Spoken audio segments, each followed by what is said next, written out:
Prime Minister Honorable Philip J. Pierre has announced that the Government of Saint Lucia will appoint a commission of inquiry into the circumstances surrounding the tragic marine collision at Anse Cochon involving two vessels on July 18, 2026, which claimed the lives of at least two Saint Lucians.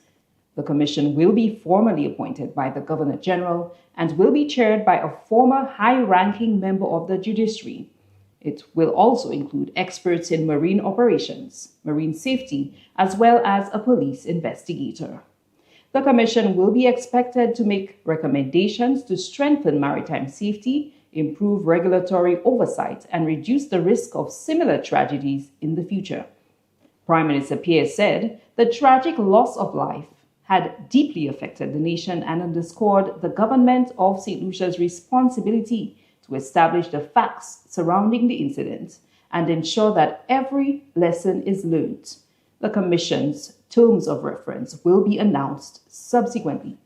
Prime Minister Pierre said the government is committed to ensuring that the Commission's work results in meaningful improvement that enhances the safety of everyone who uses Saint Lucia's waters. Thank you.